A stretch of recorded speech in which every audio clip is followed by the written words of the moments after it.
Welcome back, everyone. It is Monday, August 25th, and the MLB. Our five favorite picks are on the way. As always, it is Austin, joined by Logan, recapping how we did on Sunday. Solid day for us. I know Logan looks dead inside, and we'll talk about his pick in a second, which didn't deserve to push. But Rodgers and Perez, outs parlay, an easy winner. We had Dustin May's over and earned runs, easy winner. I think he gave up more than that in just home runs. He was just absolutely throwing turkeys. The Yankees showed up. And Logan's pick didn't deserve to lose. I mean, Cardinals and Rays under 9 did push. All we needed was in the ninth inning for the Cardinals not to score. Of course, they did score to push there. And I don't even want to know the live bet. It was probably like minus 1,000. I do know the live bet was 5.5 for the total. We just can't seem to cash those. If the pick looks good, if you want a free bankroll winner, if one of our picks is looking good, immediately fade the live line. It's guaranteed to cash because we're not a lot of easy winners. But hey, Logan, let's brighten up. It was a 2-0 day. We'll take that. Let's keep the line moving today. That wasn't our only winner because I did throw out a chalkboard slip, as I've been doing pretty much daily, and that smacked a little $20 into about 200. We'll take that. I'll post another one later on today. If you haven't heard of chalkboard, now is the time because, hey, they have a great offer right now. If you use code COS or the top link in the description, they give you a free $20. Yeah, free $20 just for signing up using our code. So take advantage of that. Again, I will put up all the states. If it's in your state, what the heck are you doing? Sign up for using our code COS or the link down below. If it's in your state, you should do it. It's a free $20. You're leaving money on the table. Again, take advantage of that. We've been doing them daily for the MLB. We'll definitely have some in the NFL as well. So tap into that. But let's dive into our picks. I have 4 of them today. Logan has 1. I'll do 2, then go to Logan, and then do 2 more. Start with my best bet of the day, a 1.5 unit play. Kodai Senga, under 15.5 outs, minus 125 on Bet365. Yes, this is 1.5 units. I know our season hasn't been great, but when you have a pick that you absolutely love, you can put a little bit more on it. That's what I do in the NBA, and it's yielded good results. I'll do it here for Kodai Senga, taking his under and outs. I would honestly make this a 2-unit play, but number one, our season hasn't been great. Feels irresponsible to put 2 units on a play. Number two, well, the Phillies aren't necessarily as good on the road as they are at home. If this was in Citizens Bank Park, I would have to make this 2 units, but I still have the trust in them to get Kodai Senga out of here after 5 innings. But let's touch on why I really like his under and outs. Now, Kodai Senga, he's obviously dealt with a bunch of injuries over the past few seasons, and especially this year, he's dealt with his fair share. And in his last 7 starts since returning back from one of those injuries, he has not looked like himself. He's under this line in 6 of his last 7 starts. He's failed to even get through 5 innings, so even get to 15 in 4 of those 6 starts. So failing to even get to 15, where you see a lot of pitchers get taken out at that 15, 5-innings pitch, they're content with that. He's barely even making it there, and he's only thrown 90 or more pitches in 2 starts in these last 7. So again, they're really limiting the pitch count. They know they want Senga in the playoffs. They don't need, sure, a game here in the middle of August is nice to win, but they don't need to run Senga into the ground unless he's, throwing a no-hitter and cooking them. But like I said, in these last 7 starts, a 5.23 ERA. His whip was 1.83 in July, 1.42 in August. He's just not getting the swing and miss from the ghost fork that he's used to getting. And if he's not getting that, he's throwing a lot of pitches that are uncompetitive, and if the Phillies can wait on them and wait for their pitches, I think they'll be able to do some damage. And I'm going to be liking to taking a lot of unders and outs, especially for teams chasing the playoffs. And that is the Mets. They obviously have been on a downturn over the past 2 months, but you still look at them. I get it. They're probably not going to win the division, 7 games behind the Phillies. Although if they did, sweep this series, maybe they have a chance, but they're only 1.5 games above the Reds for the 3rd wild card spot. So again, every game here is meaningful. If Kodai Senga runs into any trouble in a tight game, he's out of there. And when we look at Senga, one of the main reasons I'm here, he's pitching on 4 days rest. Now, if you remember, this was a theme we had a few seasons back when Senga was healthier. We would fade him on 4 days rest. Why? Because he's really struggled there. This will be his first time this season pitching on 4 days rest. As I've already said, he's barely even throwing 70, 80 pitches in these starts. And in his 3 career starts on 4 days rest, a 4.6 ERA, 1.83 whip, only gone 13 innings in those 3 starts, allowing 8 runs. Like I said, I get it. The Phillies are not nearly as potent on the road as they are at home, but I still think that you look at this Phillies lineup, they can draw their walks if they need to. Of the last 5 righties to face them, only 1 went over this line. I think they can tag Senga here, or at least make him work. And going 5, I honestly think the Mets would take that from Senga. He has some innings where it's just like he's struggling to find the zone, walking guys. That could be here. He gets a 20, 25 pitch inning. It's going to be tough for him to get into the 6th. I really like his under and outs, given all the things going against him, the division or the playoff race. him on 4 days rest, and him with that injury lurking in there. Now, yesterday we had an over in earned runs. My second play would be another over. It's Eduardo Rodriguez over 2.5 earned runs, minus 120 on DraftKings. Look, Eduardo's got a tough matchup here against the Brew Crew at home. I mean, the Brew Crew have been one of the best offenses in baseball over the past month or two, and really all season long. I trust them to get 3 on Eduardo Rodriguez here. But if you're looking at Eduardo, he has struggled. He has a 5.4 ERA, 1.61 whip. If you're looking at a minor increase, he does have a higher ERA in night games, 6.17, and he struggles versus both sides of the plate. Look, lefties are hitting 358 off him. Righties are hitting 281.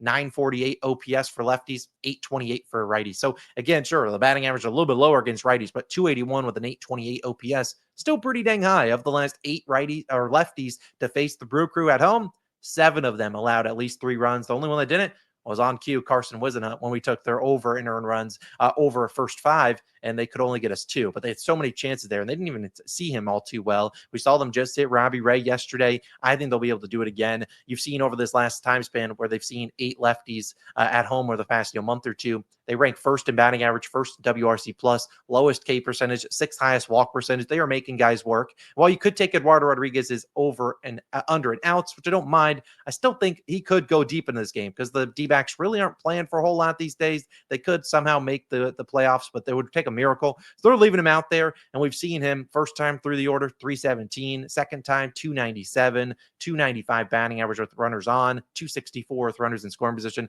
I think he's going to be struggling with guys on base all day long. He did face the Brewers earlier this year in like April. So again, much different Brew Crew team then.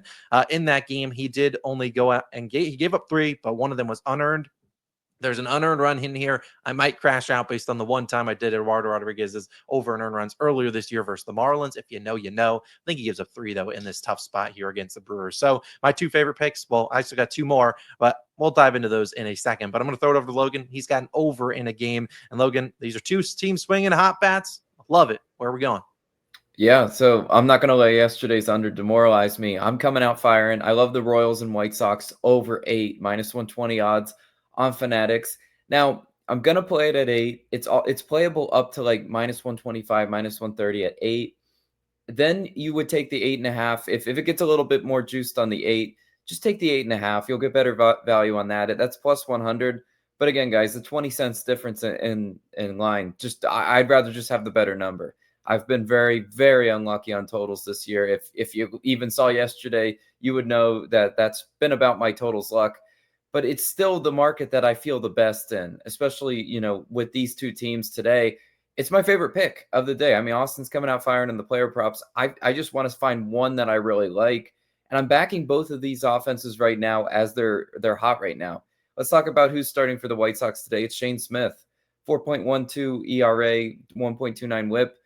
Decent numbers for Shane Smith in that category. But if you go into Baseball Savant, which I was watching Sunday Night Baseball last night, they mentioned Baseball Savant. They mentioned the red and blue circles, which I just thought was funny.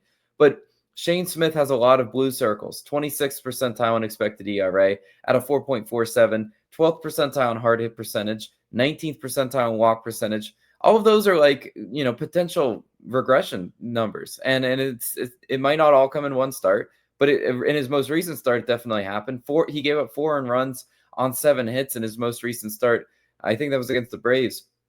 But again, this is a really, really hot red hot Royals team that had 7 straight hits with 2 outs yesterday. 4 of them were extra base hits. I was watching that game. I was watching MLB beginning, and I was just like kind of in awe of what they were doing to Flaherty. Because Flaherty's a decent pitcher. I mean, he's not an ace, but he's decent. And they just made him look like BP yesterday.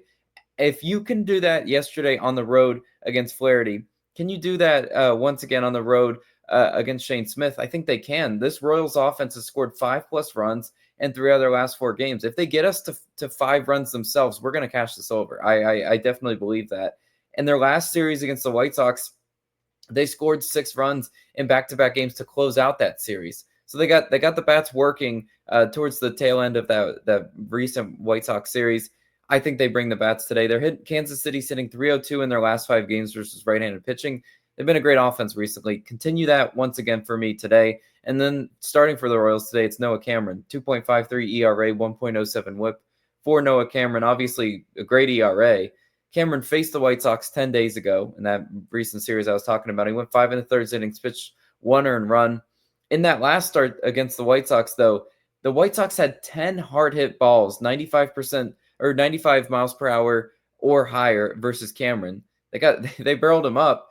They lined into a double play with bases loaded, which had a 690 expected batting average, aka Cameron got a little lucky and the White Sox got a little unlucky. The White Sox have scored 7+ runs in 5 of their last 6 games. They're no longer the White Sox of old where they're just a poverty offense and you can never trust them for runs. I was looking at the Royals angle, just maybe backing them, but I'm totally fine bringing them in here because I think they contribute to this total against Noah Cameron. The White Sox are hitting 279 against lefties in their last 5 games. Although they haven't seen a lot of lefties, I think it's a great opportunity today to kind of like reverse what Noah Cameron did against the most recent time and to come out and, tag him for 3+ earned runs. I could see that being a certain possibility, today. Over the last 2 weeks, we go to bullpens. White Sox 26 in bullpen ERA, Kansas City 11 the bullpen ERA. So I don't have any question marks on if there will be run opportunities for the Royals against the White Sox bullpen, but Royals bullpen has been a little bit better. The thing is, yesterday, they used a lot of bullpen arms to close out that series in Detroit. Lugo didn't even give them 5 innings pitched, so they really had to dip into that bullpen earlier than they wanted. So the question is, how do they attack today? Which arms are available? I don't know. And which arms are going to come in there and hopefully sell? Hopefully the White Sox can get some late runs for us. Love this as my favorite pick of the day. But Austin, you got a few more props. Where are you going? Yeah, I got a couple more. We got an over an ounce, then we have an under an ounce. Let's talk about the over, and then we'll go to the under, which is at plus 160. We're going to talk all about Mr. Joe Ryan. I like him over 16.5 outs, minus 125 on Fanatics. A very similar play to what we did yesterday with Yuri Perez. We talked about the Blue Jays. They're a very aggressive team at the plate. I don't normally take overs and outs against them if it's a lefty, but a guy like Joe Ryan, who's been pitching great on the road and coming off not great start, I think he can go out there and pitch well against them. I'll give you some stats here about Joe Ryan and how good he has been on the road. In fact, he's over this line at 8 of his last 9 road starts, and that includes going into the 7th in 4 of his last 5. So it's not like he's barely squeaking over. He's been going into the 7th inning, which means he's been super efficient. We know that's about Joe Ryan because he's 94th percentile walk percentage. He throws a lot of fastballs. Could he get hit for some home runs and stuff here? Maybe. But he's also throwing a ton of them, and they know they're coming, and that's why he doesn't walk a lot of guys. Guys are swinging early and often. But if you're like Austin, he's throwing fastballs. Well, he's 98th percentile in fastball run value. So can't blame him. 86 percentile expected ERA. So again, a guy that throws hard and he throws well on the road. Like I said, 2.44 ERA, a 0.88 WHIP, 198 batting average allowed. The Blue Jays, we've talked about them. They see the fewest pitches per plate appearance against righties. Against lefties, they're very annoying because they have a ton of right-handed batters in there. We'll see if Vladdy is out there today. He did pinch hit yesterday, but he's been kind of nursing that, I think, hamstring injury. But of the last 7 righties to face the Blue Jays, 5 of them have gone over this line. The 2 that missed were Johan Oviedo, who went 5 innings pitched on 75 pitches. So again, he was pitching pretty efficiently in that one. And then the second one would be Mitch Keller, who they tagged for 7 hits and 5 earned runs. So, and 3 walks in there. So again, if Joe Ryan doesn't get there, I believe it's because he gets tagged for 4 or 5 earned runs. If he doesn't, which his earned runs line is 2.5, about even money both ways, I think he can go out there and pitch well. He has very similar splits to Yuri Perez, who went into the 7th inning yesterday. He obviously ran out of juice in that 7th, gave up to, I think, a single and then a walk, and then they took him out because they given it was a tight game. But Joe Ryan and the Twins don't really have a whole lot to play for these days. They're going to let Joe Ryan go out there and eat their innings. And at the end of the day, I think Joe Ryan's good enough to get us into he doesn't even need to finish the 6th. If he can get us 5 2/3, get on out of there. We don't really care. But I do think that he could go 6th if there was a 17.5 line that was plus money, would have taken that, but they were all at 16.5. I think Joe Ryan can go out there and pitch well. If he even gets rocked, I think it's getting rocked early and often. That's what the Blue Jays do. They swing super, super early and counts against righties. Let's just hope Joe Ryan is finding the zone. And if the Blue Jays tag him, whatever. But I still think Joe Ryan can go out there and pitch well like he's done all season long. As I said, very similar metrics to Yuri Perez. Not a guy that induces a ton of ground balls, but he does have a low expected batting average, low expected ERA. I think he can go out there and pitch well. Even if he doesn't get the Ks today, which are hard to come by against the Jays, I still think he pitches well there. And my final play of the day will be my best value of the day is Johan Oviedo. Speaking of the devil, under 14.5 outs plus 160 on Caesars, a 1-unit play. Now, I get it. A lot of guys do get taken out at 5 innings pitched, and that would lose here because that would mean he went and got 15 outs. But at plus 160, I think the value's too good here. Now, I'm not just going out on a limb and saying Johan Oviedo well, let's just hope he gets tagged and doesn't make it 5 innings pitched. I think there's a lot of stats that contribute to why I really like this under, and I don't think it should be plus 160. Now, I get it if it's still plus money, but there's a big difference between plus 160 and where I think it should be right around plus 100, plus 110. I mean, that's a lot of value, and that's some good CLV. And if you bet CLV every single day, you're probably going to yield good results. But let's talk about Oviedo, who I did just talk about. He just faced the Jays, and he pitched really well in that one. Went 5 innings pitched and had 75 pitches. But that was the most pitches he's thrown in a single game this season. This will be his third start back from injury that caused him to miss all of last season. Granted, he's had a couple outings in the minors, but again, 75 still the most he has thrown in an MLB game this year. This will be his first start on the road. His first home start was against the Giants. He only made it an inning. He threw like 40 pitches in that inning. And then, like I said, second start was against the Jays. He pitched, honestly, as efficient as he possibly could. He went out there, got 5, but he only gave up 2 hits, 1 walk, and 1 hit by pitch. So again, only 4 base runners, and one of them came on I think one of the first pitches of the game. George Springer took him deep. That was the only run he gave up. He did not run into any traffic on the base paths, didn't really have to pitch out of the stretch.